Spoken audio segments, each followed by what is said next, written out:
Good evening guys.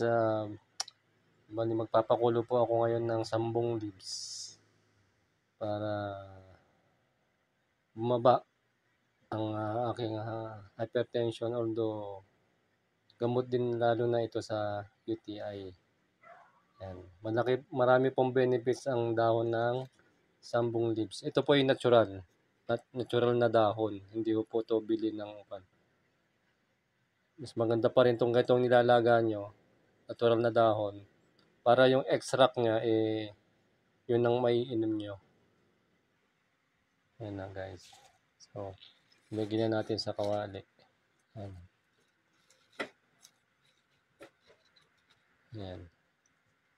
Tapos lagyan ng mainit na tubig. Nagpakulo na ako ng mainit na tubig para madali na siyang kumulo mamaya.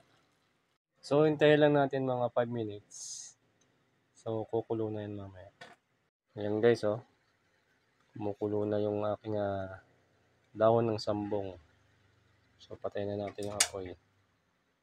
Yan ang kulay talaga niyan guys. So, mamaya, pag lumabig konti, yun ang masarap namin. Ayan guys, no. Sasali na tayo ng pan. Wow, ayan na. Ayan na, ayan na. Ayan na, wow, green na green yung tubig guys. Ganyan talaga tubig ng sambong pag pinakuluan. Natural.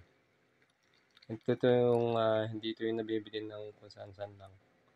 Ito yung hinihingi lang namin. Hinihingi ko lang yan sa kapitbahay. Kasi marami siya ng tanim na sambong. So, yan na yung guys. Nilagyan ko ng kutsara para yung init lilipat siya dun sa kutsara. Yan guys, oh. Green na green yung kulay ng aking sambong tea. Natural na natural dahil dahon ang ginamit ko. Pwede na natin inumin.